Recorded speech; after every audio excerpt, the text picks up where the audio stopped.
Hi everyone, in this video I'm going to be going through the solutions for this topic test that we did for Year 11 Standard on interest and linear relationships.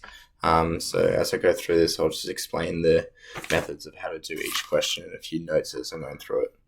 So starting off with question 1, which is in the interest and depreciation part. So we see that Leah took out a loan of $3,200 with a simple interest rate of 4.6% per annum, and she is to repay the loan in monthly installments over a period of 6 years. So just highlighted all the important parts of this question. And in this question, we want to find the total amount that Leah will need to repay in the loan period. So what we don't want to do is just find the interest. We need to find the total amount that she will be repaying. So to start us off, seeing that we're working with simple interest, we're just going to use I equals P times R times N. So the interest is going to equal $3,200, timesing it by the rate, which is 4.6%. So we can write that as 4.6 over 100. And then we're timesing that by 6 because we're doing it for 6 years.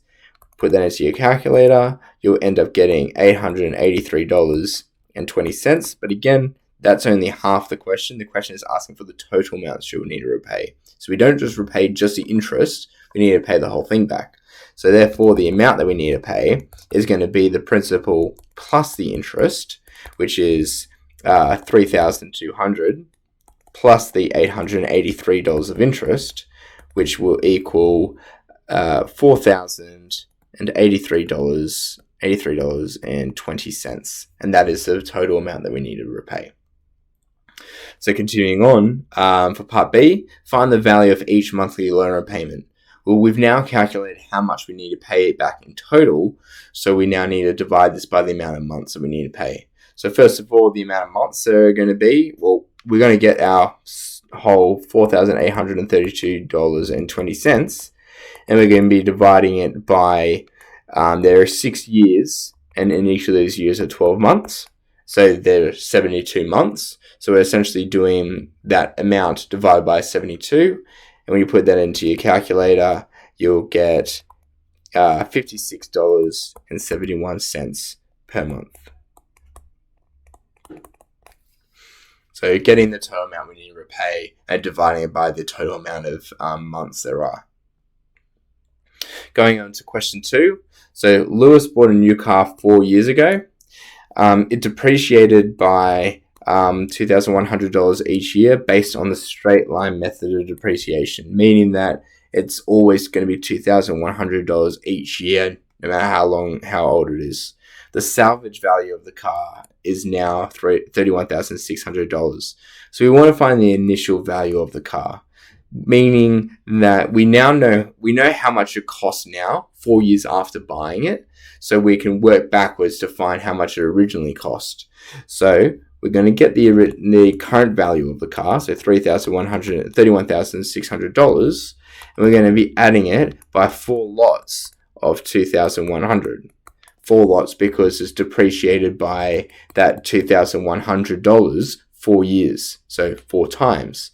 When we put that into our calculator, we'll get $40,000, meaning that we bought the car for $40,000 4 years ago. And you can check this by doing $40,000 minus 4 times 2,100, and you should get 31,600. And then from this, the question's then asking, hence, find the annual flat rate of depreciation as a percentage of the initial value.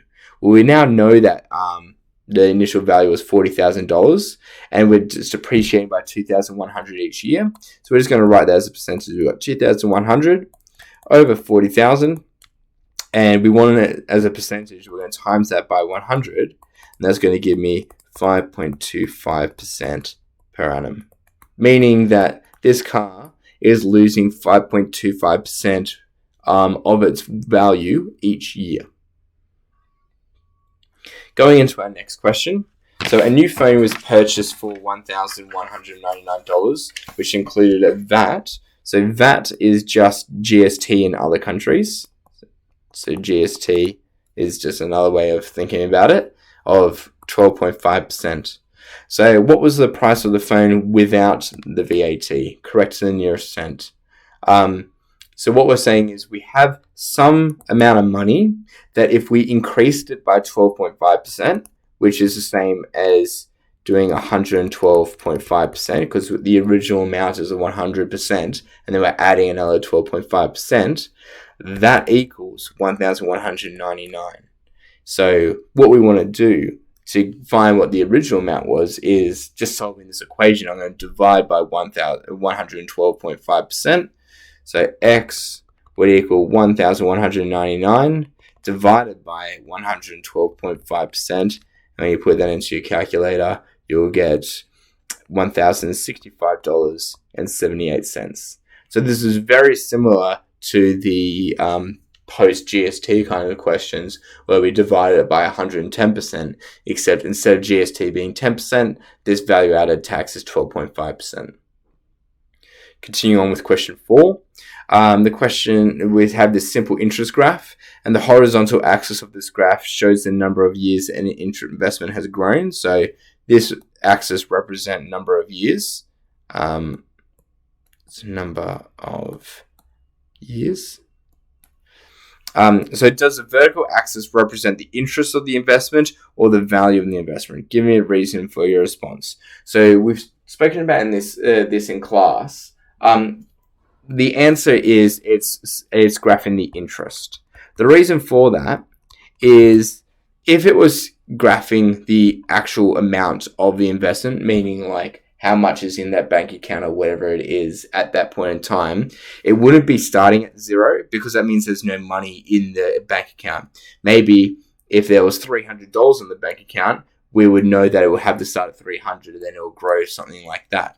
The fact that it's starting at 0 means that we know that we're not sketching the amount of the account, we're sketching the interest in the account.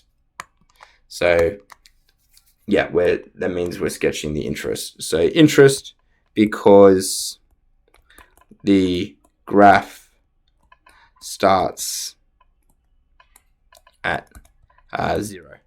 Meaning, and which makes sense. Like the second, like this origin indicates once we've put in the investment for 0 years, and if we put in for 0 years, we've made no interest yet. It just hasn't been enough time for it to grow. So the principal of this investment was $4,000. Find the annual rate of simple interest for the investment. So what we can do here is looking at any points that we have on this graph. So I'm going to look here. So we're seeing that after 1 year, this has made $60. Okay, we can just look at that based on the interest graph. So after 1 year of interest, we get that this is $60. So what we now know is we can find the percentage, that rate, we can find it as a percentage of 60 over 4,000. And we're going to times that by 100 because we want to make it a percentage. And that's going to equal 1.5%.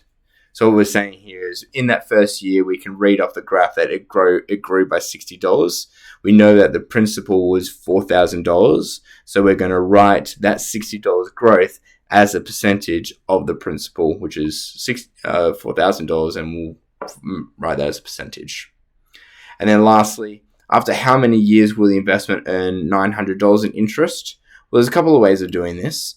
You could use your simple interest formula to rearrange it now that we know how many, what the rate is. So we could say we want $900 in interest. We could say 900 equals 4,000 times it by 1.5%. So 1.5 over 100, and we'll times it by n. And then if you solve that equation by dividing by 4,000 and dividing by 1.5%, you would get n equal 15, so 15 years. Alternatively, what we could also do is realize, looking back at our graph for a second, we note that after 5 years, we've made $300. Okay, so if it's taken us 5 years to make $300, remember that this is simple interest, so it's going to grow by the same rate. So if after 5 years we have $300 interest, well, 900 is just 3 times that, So it's going to be 3 lots of 5 years. So 15 years will be $900 of interest. So just identifying that it's a simple interest and therefore it's going to grow at that same rate, that's good enough as well. Going on to question 5 now. So Richard has a current annual salary of $92,000. He's offered 3 options for an increase of pay over the next 5 years, and we have these options listed there. Which option will give Richard the greatest pay rise? Justify your answer with calculations. So let's look at option number A first of all, and look at this option. We're told that he's just going to get a raise of $3,600. So that's going to be his $92,000 he's already getting plus $3,600, and we're just going to times that by 5 because we're doing it over the next 5 years. And so that means this person is going to earn $478,000 over the next 5 years. We'll just hold on to that and we'll look at option B. So next we can say the option is we have an increase of 3%. So that means we're going to get our $92,000 and we're going to times it by 103%. So that means we're increasing it by 103%. And of course, we have another 5 years of that. And that means if we calculate that, this person is going to earn $473,800 over the next 5 years. So that's option B. Then lastly, option C, we're told that for the first 2 years, they're going to be earning an additional $2,000. So basically, we have that $92,000 and then adding another $2,000 to it. And that's for 2 years. And then we're going to see then another $3,000 on top. So on top means like in addition to that original $2,000. So really it's going to be $92,000 plus $5,000. And we're going to times that by 3. And then when you put that in your calculator, you'll get $479,000. So all we have to do at this point is we need to compare each of these different options. And as you can look at just the numbers, option C is the best option. Option C is the best option. Making sure that we're actually answering our question at the end. The question wasn't like we need to actually, talk about which one is the best. Moving on to the linear relationships part now.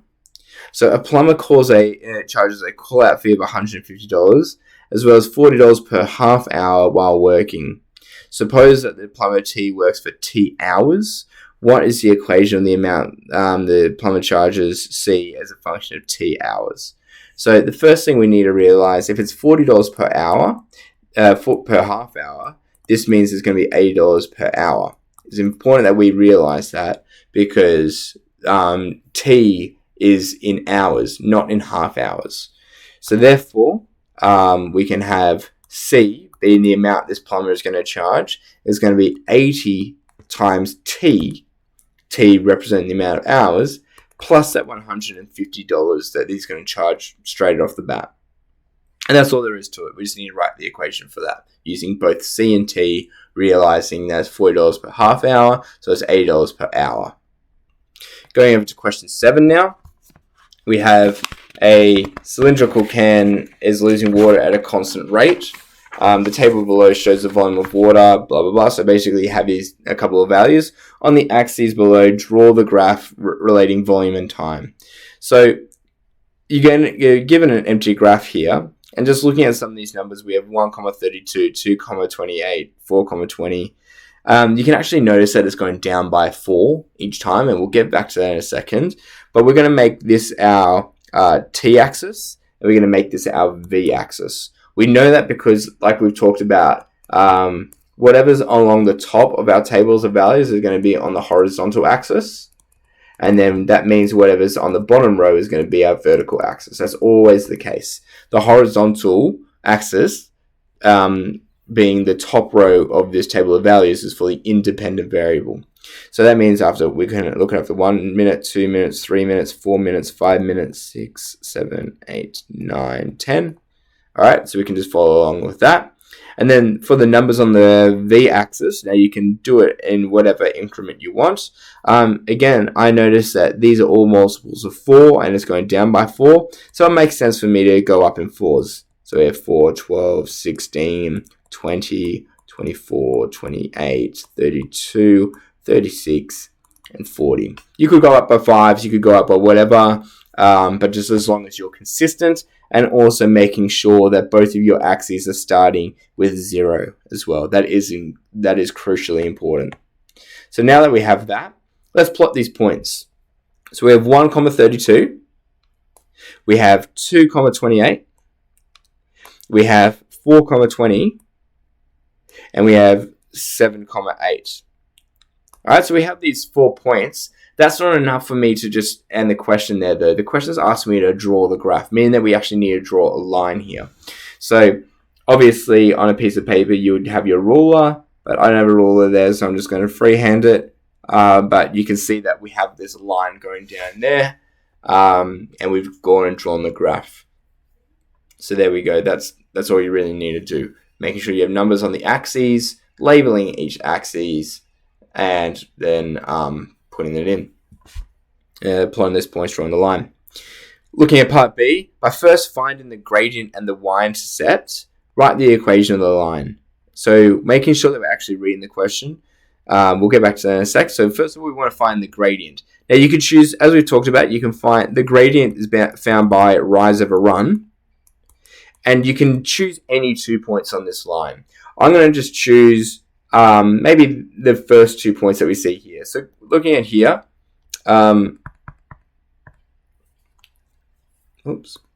so I've gone down by 4 and I've gone across 1, making sure that even though I'm only going down 1 space, I'm going down 4 units, making sure that we're looking at what the values are on that axis. So therefore my gradient is -4 over 1, which is just -4. So I have my gradient, and then look at my y-intercept. My y-intercept is just where it cuts the y-axis, or I guess in this case it's the v-intercept. So my v-intercept is going to be, v-intercept is 0,36. So we've found the gradient and the y-intercept, or in this case the v-intercept. So to find the equation of the line, we know that we got y equals mx plus b, so it's just going to be v equals -4t plus 36. This is coming from y equals mx plus b, where m is the gradient and b is the y-intercept. Alright, as long as you have the gradient and the y-intercept, you can find the equation of a line. So we got -4t plus 36. And then how much water would there be in the tank after 90 seconds? Well, 90 seconds, we first need to realize that that's 1.5 minutes, making sure that we're doing that conversion because t is in minutes. And from that, you can just read off your graph. So 1.5 is like halfway between, and then going across, we can see that it's 30 liters. So you can just, by reading off the graph, we can write 30 liters. Alternatively, what we could also do is we could put v equals t equals 1.5. So we have v equals -4 times 1.5 plus 36. And if you put that into your calculator, you'll get 30. So therefore, 30 liters. So you can either use the equation that you found in the previous question, or just by looking at your graph. As long as your graph is pretty reasonable, you should be able to read straight off the bat. And then looking at this last page, so we want to find, the graph below shows the depreciation of a laptop over time. What is the gradient of the function? So we'll find the gradient. And what does it represent? We'll get to that in a second. But first of all, our gradient can be found by lots of different ways. Again, all we need to do is pick 2 points. I'm just going to pick these 2 points because they're easy to read off the graph. So my gradient being rise over run, in this case, is I've gone down 2,500. So again, I need to write that as -2,500. And then I've gone across 30. So I got down 2,500 across 30. And then when you put that in, you can get that to be -250 over 3. or if you calculate that, it'll be negative 83.333 dot dot dot dot. All right, so you found your gradient, and then the question is, well, what does it represent in the context? Well, seeing that we found the gradient to be negative 83 and third, that means in context of the question, that's our rate of change. That means the value is changing by $83.33 for every month that goes across. And we can write exactly that. So therefore, it loses $83.33 in value each month. That gradient is the rate of change. And then looking at this last question, we're told that the amount that a farmer earns from selling wheat is directly proportional. So that's a key word there, directly proportional. We should be thinking that as that means equals K. And I'm going to have this, the amount that the farmer earns from selling wheat. I'm going to call that S. And then S is directly proportional to the number of tons harvested. So I'm going to call that T. So right off the bat, I have my equation S equals K times T. I know that because it's directly proportional. Whenever you see directly proportional, you should think of something equals K times T, where K is that constant of proportionality. So we need to find that value of K. We only can do that is if the only way we do that is if we're given values in the question as well, which we are. We're told that the farmer receives $8,296 for 34 tons of wheat. So we can write this as 8,296 equals K times 34.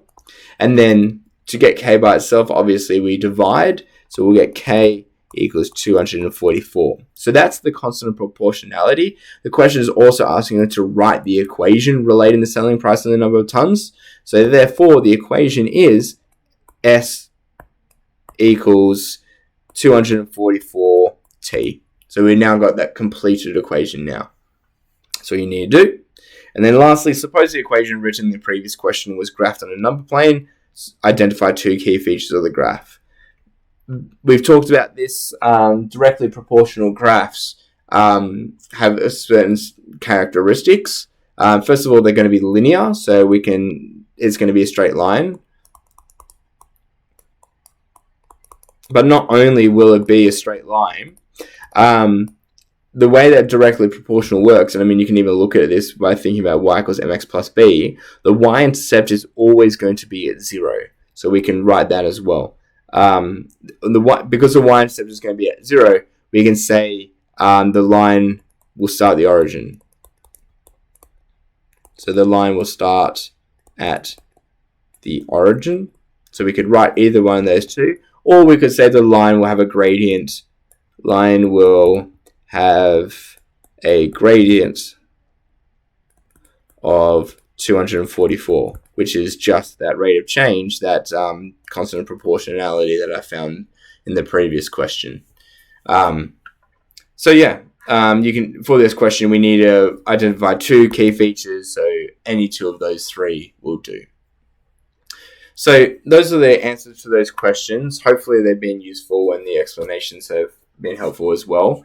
Have a look through your answers, compare that to what you said, and maybe also look at the working out. And if you have any further questions about it, feel free to ask. Thanks for watching.